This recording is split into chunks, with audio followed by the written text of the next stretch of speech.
আজকে আমরা trend limited কোম্পানির ফান্ডামেন্টাল অ্যানালাইসিস করব এবং এই কোম্পানির বিজনেস মডেল কি রয়েছে তা দেখব এবং ভবিষ্যতে এই কোম্পানির গ্রোথের কতটা সম্ভাবনা রয়েছে সেটাও কিন্তু আমরা আজকের এই ভিডিওতে দেখব। তো আপনারা সম্পূর্ণ ভিডিওটি দেখতে থাকুন।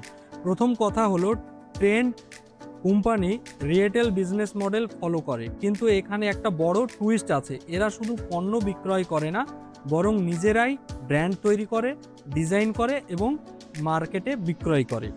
ট্রেন্ডের সবচেয়ে বড় শক্তি হলো দুটি, একটি হচ্ছে জুডো আর একটি হচ্ছে ওয়েস্ট সাইড। জুডো হলো সাধারণ মানুষের জন্য, খুব কম দামে কাপড়, নতুন ট্রেন্ডের ডিজাইন ছোট শহরেও খুব সহজে পাওয়া যায়। এবং ওয়েস্ট সাইড কি করে? ওয়েস্ট সাইড একটু প্রিমিয়াম সেগমেন্টে কাজ করে, দাম বেশি, কোয়ালিটি ও ব্র্যান্ড ভ্যালুও বেশি। টার্গেট কাস্টমার হচ্ছে মিডল ক্লাস এবং আপার ক্লাস। আর এই কোম্পানি সাধারণত ভারতবর্ষেই তাদের বিজনেস রয়েছে এবং ভারতবর্ষ যেভাবে ফ্যাশনের দিকে গ্রো করে চলেছে, তাতে আগামী দিনে কিন্তু এই কোম্পানির গ্রোথের সম্ভাবনা কিন্তু খুব বেশি। তো চলুন এবার আমরা ফান্ডামেন্টাল দেখে নিই। কোম্পানির মার্কেট ক্যাপ হচ্ছে 1,52,764 কোটি। কারেন্ট প্রাইস হচ্ছে 4,297 টাকা। কোম্পানির লাস্ট এক বছরের স্টকের দাম হাই গিয়েছিল 6,261 টাকা এবং লো গিয়েছিল 3,276 টাকা। স্টক পিএ রয়েছে 87 এবং বুক ভ্যালু রয়েছে 196। ডিভাইডেন্ড কিন্তু কোম্পানি 0.12% কিন্তু দেয়।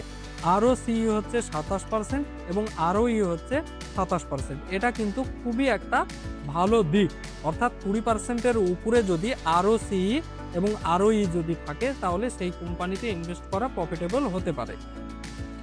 ফেস ভ্যালু রয়েছে 1, অর্থাৎ কোম্পানির ভবিষ্যতে স্টক স্প্লিটের সম্ভাবনা খুব কম এবং কোম্পানির উপরে ঋণ রয়েছে 2,561 কোটি, কিন্তু ডেট টু ইকুইটি রয়েছে 0.37, অর্থাৎ 1-এর নিচে থাকলে সেই ঋণ খুব একটা কোম্পানির উপরে চাপ সৃষ্টি করে না।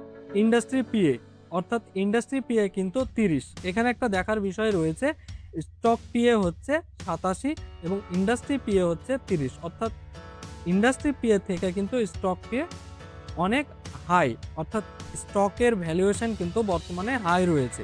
এটা কিন্তু মাথায় রাখতে হবে। কোম্পানির এখানে প্রনস অর্থাৎ ভালো দিক এবং কনস অর্থাৎ খারাপ দিক এখানে দেওয়া রয়েছে, আপনারা এগুলো দেখতে পারেন।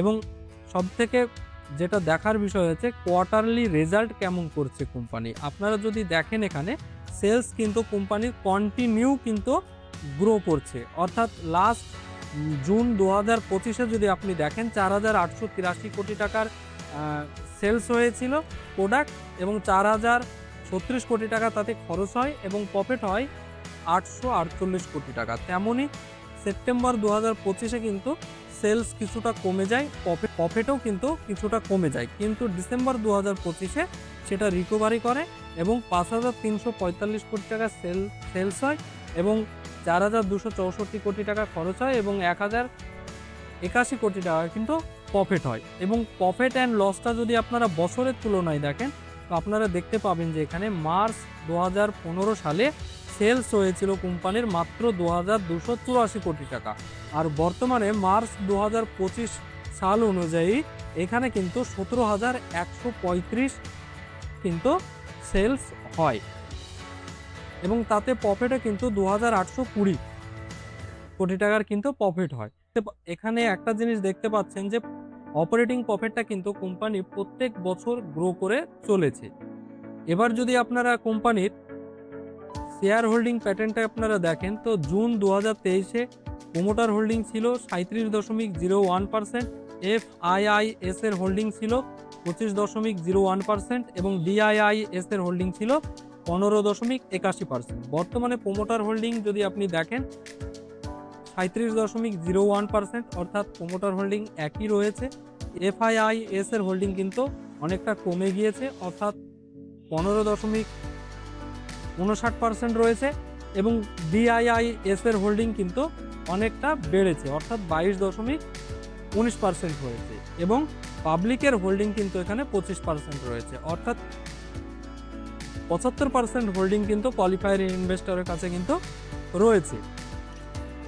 আর এখানে যদি আপনারা চার্ট প্যাটার্নটা একবার ভালো করে দেখেন, তো কোম্পানি অলরেডি তার হাই লেভেল থেকে প্রায় 61% নিচে এসে আবার সেখান থেকে কিন্তু কিছুটা রিকভারি করেছে, অর্থাৎ 30%-এর কাছাকাছি রিকভারি করেছে এবং ভবিষ্যতে কিন্তু এখান থেকে কোম্পানির একটা ভালো রিটার্নের সম্ভাবনা দেখা দিচ্ছে। প্রায় এখান থেকে যদি তার হাই লেভেল পর্যন্ত আমরা ধরি, প্রায় 120%-এর কাছাকাছি কিন্তু রিটার্ন পাওয়ার সম্ভাবনা রয়েছে। এবার কিন্তু এখানে একটা জিনিস দেখার বিষয় রয়েছে, কোম্পানি কিন্তু বিগত দিনে কিন্তু এখানে একটা সাপোর্ট জোন ব্রেক করে কিন্তু আপে গিয়েছিল, ফের আবার সেই সাপোর্ট জোনে এসে সাপোর্ট নিয়ে কিছুটা উপরে যাওয়ার চেষ্টা করেছে। দেখার বিষয় রয়েছে যে এই সাপোর্ট জোনে পুনরায় আবার রিটার্ন আসে কিনা এবং সেটা ব্রেক করছে কিনা। দিন পর্যন্ত আপনারা এখানে এসআইপি মোডে বাইং করতে পারেন। ভবিষ্যতে কিন্তু এই কোম্পানি আপে যাওয়ার প্রবল সম্ভাবনা রয়েছে। তো এই ছিল এই কোম্পানির ফান্ডামেন্টাল অ্যানালাইসিস। আপনারা ইনভেস্ট করার আগে অবশ্যই আপনারা নিজের ফান্ডামেন্টাল অ্যানালাইসিস করবেন এবং ভিডিওটি যদি ভালো লাগে লাইক, কমেন্ট, শেয়ার করে পাশে থাকবেন।